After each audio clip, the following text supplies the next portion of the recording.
আসসালামু আলাইকুম প্রিয় শিক্ষার্থীরা, আজকে আমরা আলোচনা করব পদার্থবিজ্ঞান নবম দশম শ্রেণীর গতি অধ্যায় নিয়ে।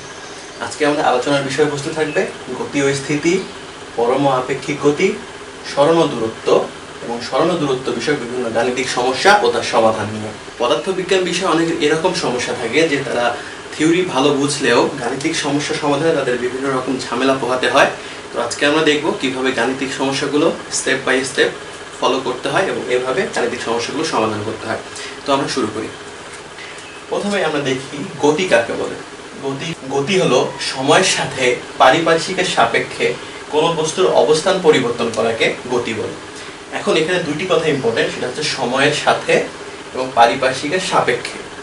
কেন? কারণ এখানে আমরা বললাম সময়ের সাথে এবং পারিপার্শ্বিকের সাপেক্ষে। পারিপার্শ্বিক বলতে কি বোঝায়? ধরা যাক একটা উদাহরণ লক্ষ্য করি। এখানে একটি গাছ আছে এবং এই গাছের সাপেক্ষে একটা মানুষের অবস্থান হচ্ছে এখানে। সেই মানুষটি সময়ের সাথে অর্থাৎ 1 সেকেন্ড পর তার অবস্থান পরিবর্তন করে এখানে আসলো। তাহলে আমরা কি বলবো? এটা হচ্ছে পারিপার্শ্বিক এবং এই পারিপার্শ্বিকের সাপেক্ষে মানুষের অবস্থান 1 সেকেন্ড পর পরিবর্তিত হয়েছে, অর্থাৎ এক্ষেত্রে মানুষটি গতিশীল এবং এই যে ব্যক্তিটি, এই ব্যক্তিটির অবস্থাকে আমরা বলবো গতি। এখন আমরা আরেকটি উদাহরণ ধরা যাক, পারিপার্শ্বিক গাছ সাপেক্ষে আমাদের স্কুলের অবস্থান এখানে। তো সময় যদি 1 সেকেন্ড, 2 সেকেন্ড অথবা 1 ঘন্টা পরও হয়, এই পারিপার্শ্বিকের সাপেক্ষে এই স্কুলের অবস্থানে কিন্তু কোনো পরিবর্তন হবে না, অর্থাৎ স্কুলটি পারিপার্শ্বিকের সাপেক্ষে স্থির অবস্থায় রয়েছে। অর্থাৎ এখানে যে পারিপার্শ্বিকের সাপেক্ষে আমরা বিভিন্ন বস্তুর গতি এবং স্থিতি বর্ণনা করলাম, এই পারিপার্শ্বিককে আমরা বলবো প্রসঙ্গ কাঠামো।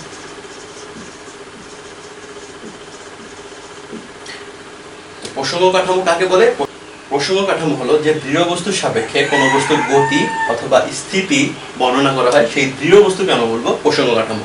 এক্ষেত্রে আমাদের উদাহরণের ক্ষেত্রে গাছ হচ্ছে প্রসঙ্গ কাঠামো।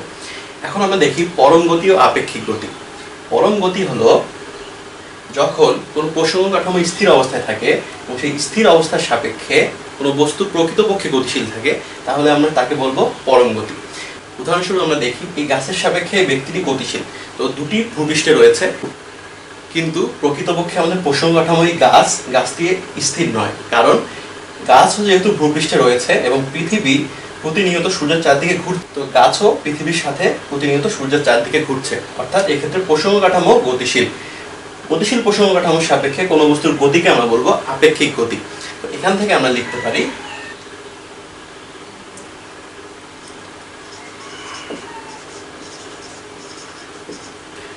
আমরা বলতে পারি মহাবিশ্বের কোনো বস্তুর গতি পরম নয়, সকল গতি আপেক্ষিক। কারণ আমরা যে প্রসঙ্গ কাঠামোগুলোকে আপাত দৃষ্টিতে স্থির দেখি, সেগুলো প্রকৃতপক্ষে গতিশীল, কারণ প্রত্যেকটি ভূপৃষ্ঠের উপর অবস্থিত এবং পৃথিবীও নিজকে চারদিকে ঘুরছে। তো আমাদের প্রসঙ্গ কাঠামো যেটিকে আপাত দৃষ্টিতে স্থির বলে মনে হয়, সেটিও পৃথিবীর সাপেক্ষে। এজন্য আসলে বলা হয় মহাবিশ্বের কোনো বস্তুর গতি পরম নয়, সকল গতি আপেক্ষিক।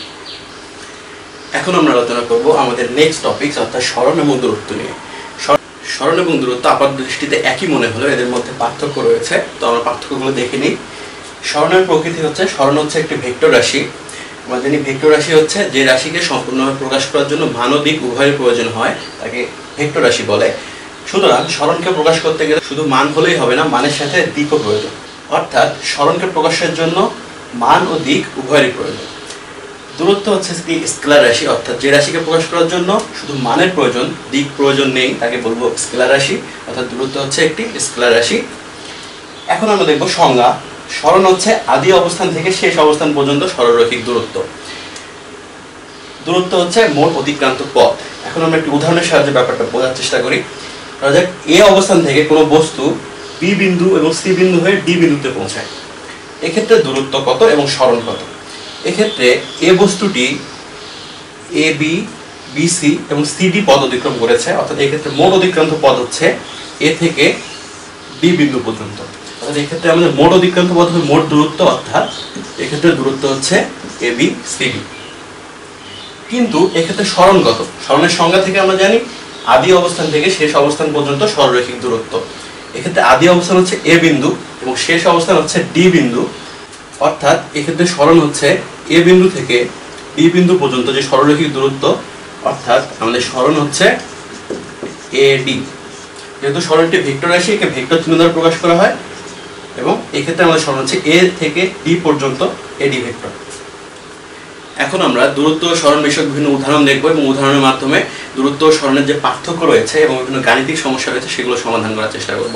প্রথমে আমরা দেখি কেস 1। কেস 1 হচ্ছে একটি বস্তু এ অবস্থান থেকে বি অবস্থানে পৌঁছায় এবং এ অবস্থান ও বি অবস্থানের মধ্যবর্তী পার্থক্য হচ্ছে 5 মিটার। তো এক্ষেত্রে বস্তু কর্তৃক অতিক্রান্ত দূরত্ব কত এবং সরণ কত? দূরত্বের সংজ্ঞা থেকে আমরা জানি দূরত্ব হচ্ছে কোনো বস্তু কর্তৃক অতিক্রান্ত মোট পথ। এক্ষেত্রে এ বিন্দু হতে বস্তুটি বি অবস্থানে পৌঁছায় এবং এতে তাদের মোট পথ হচ্ছে 5 মিটার এবং এই মোট পথের মান হচ্ছে মোট দূরত্ব। সুতরাং এক্ষেত্রে দূরত্ব হচ্ছে মোট অতিক্রান্ত পথ অর্থাৎ 5 মিটার।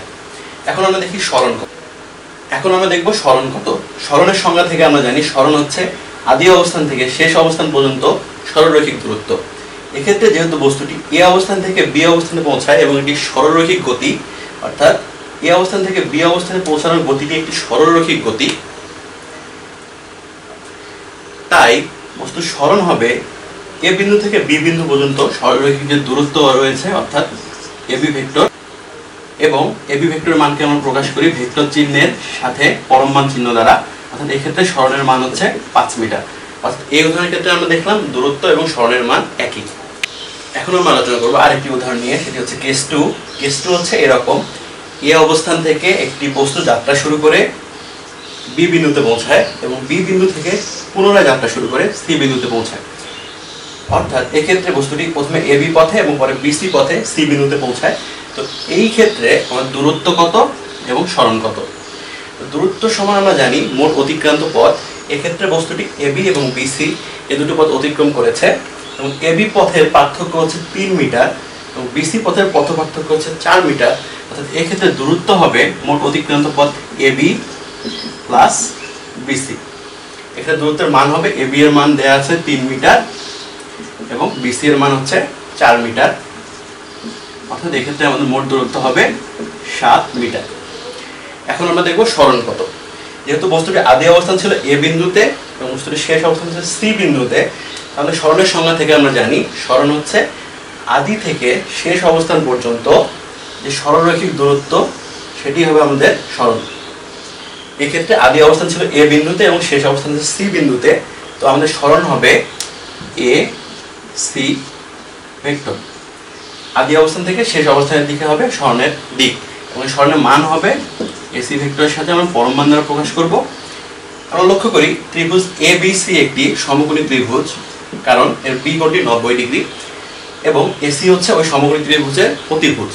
তো সমকোণী ত্রিভুজের অতিভুজের ক্ষেত্রে পিথাগোরাসের সূত্র যদি আমরা অ্যাপ্লাই করি, তো পিথাগোরাসের সূত্র অনুযায়ী AC square is equals to AB square plus BC square, অর্থাৎ অধিভুজ স্কয়ার সমান হচ্ছে লম্ব স্কয়ার প্লাস ভূমি স্কয়ার।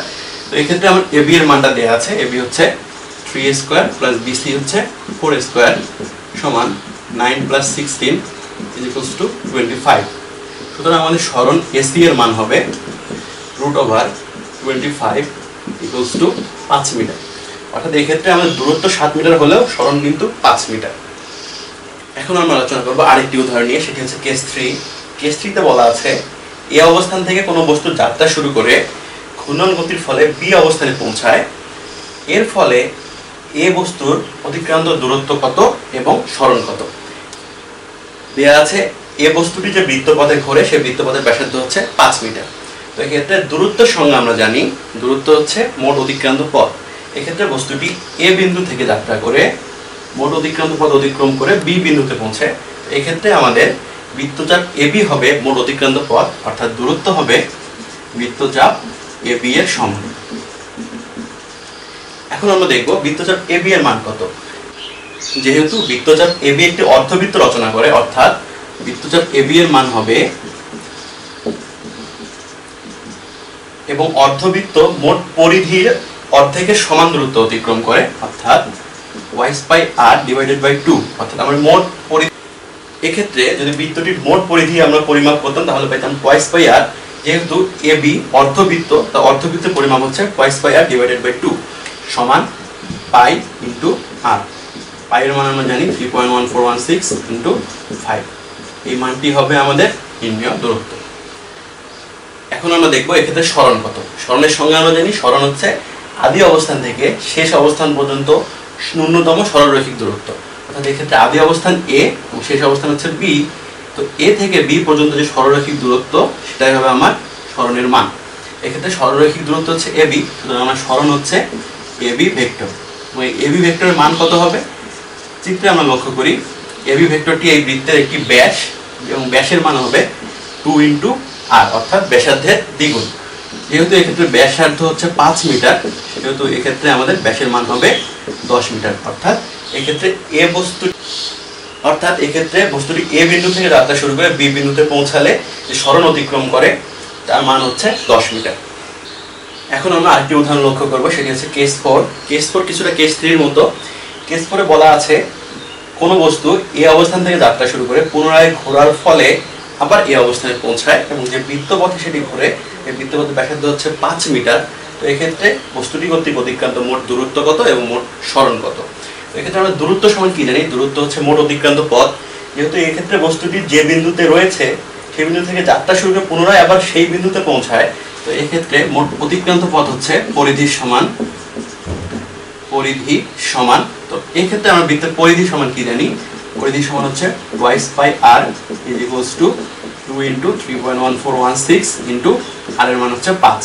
তো এই হবে আমাদের দূরত্বের পরিমাপ। এখন আমরা দেখব এক্ষেত্রে সরণ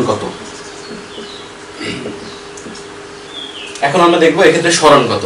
যেহেতু সরণ সমান আমরা জানি আদি অবস্থান থেকে শেষ অবস্থান পর্যন্ত ন্যূনতম সরলরৈখিক দূরত্ব, কিন্তু এক্ষেত্রে আদি অবস্থান হচ্ছে এ বিন্দু এবং শেষ অবস্থান হচ্ছে এ বিন্দু, অর্থাৎ আদি অবস্থান এবং শেষ অবস্থান একই, অর্থাৎ এদের মধ্যে এক্ষেত্রে আমাদের সরণ হচ্ছে 0।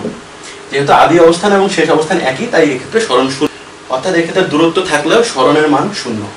আশা করি ব্যাপারটা তোমরা বুঝতে পেরেছো।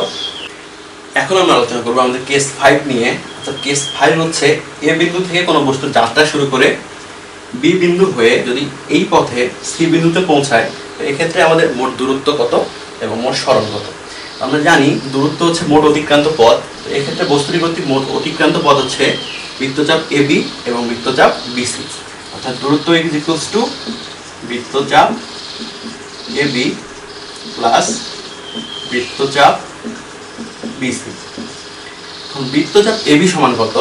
যেহেতু এটি একটি অর্ধবৃত্ত, অর্ধবৃত্তের মান হচ্ছে পরিধির অর্ধেকের সমান এবং এই বিসি বৃত্তচাপ হচ্ছে এই অর্ধবৃত্তের অর্ধেকের সমান। তো অর্ধবৃত্তের মান আমরা জানি twice pi r / 2। যেহেতু এই বিসি বৃত্তচাপটি হচ্ছে অর্ধবৃত্তের অর্ধেকের সমান /2, তো এক্ষেত্রে আমার মোট মান হচ্ছে পাই r plus twice pi r / 4 = pi r plus pi r / 2। অর্থাৎ এক্ষেত্রে পাই এর মান এবং আর এর মান বসালে আমরা দূরত্বের মানটি পেয়ে যাব। এখন আমরা লক্ষ্য করি এক্ষেত্রে সরণ কত। এক্ষেত্রে বস্তুটির আদি অবস্থান ছিল এ বিন্দুতে এবং শেষ অবস্থান হচ্ছে সি বিন্দুতে। তো সরণ সমান আমরা জানি আদি অবস্থান থেকে শেষ অবস্থান পর্যন্ত ন্যূনতম সরলরৈখিক দূরত্ব। অর্থাৎ এক্ষেত্রে আদি অবস্থান থেকে শেষ অবস্থান পর্যন্ত সরলরৈখিক দূরত্ব হচ্ছে এসি, যার দিক হচ্ছে এ থেকে সি এর দিকে। তো এক্ষেত্রে আমাদের সরণ হবে এসি ভেক্টর। এখন আমরা এই সরণের মান বের করব, এসি ভেক্টরের মান। এসি ভেক্টরের মান নির্ণয়ের ক্ষেত্রে সি থেকে এই সরলরেখা পর্যন্ত যদি একটি লম্ব অঙ্কন করি এবং লম্বটি এই সরলরেখাকে ডি বিন্দুতে ছেদ করলে, এই চিত্রটাকে যদি আমরা এখানে কল্পনা করি, এক্ষেত্রে আমার এবি হচ্ছে এই অর্ধবৃত্তের ব্যাসের সমান। অর্থাৎ এবি এতটুকু হচ্ছে 5 মিটার এবং এতটুকু হচ্ছে 5 মিটার। অর্থাৎ এবি এর মান হচ্ছে 10 মিটার এবং বিডি এর মান হচ্ছে 5 মিটার এবং সিডি যেহেতু এই অর্ধবৃত্তের ব্যাসার্ধ এবং ব্যাসার্ধ হচ্ছে 5 মিটার, তো সিডি এর মান হচ্ছে 5 মিটার। এবং আমরা লক্ষ্য করি ত্রিভুজ এডিসি একটি সমকোণী ত্রিভুজ এবং যার টি কোণটি 90 ডিগ্রি। এক্ষেত্রে আমরা বের করতে হবে এসি এর মান কত। এবং ত্রিভুজ এডিসি এসি হচ্ছে অতিভুজ। তো অতিভুজের ক্ষেত্রে পিথাগোরাসের সূত্র অ্যাপ্লাই করে পাই AC square = AD square plus BC square. AD সমান কি? AD সমান হচ্ছে AB প্লাস BD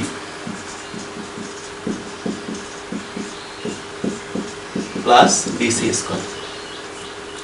AB এর মান আমরা জানি AB হচ্ছে 10 মিটার, BD হচ্ছে 5 মিটার এবং এই DC এর মান হচ্ছে 5 মিটার।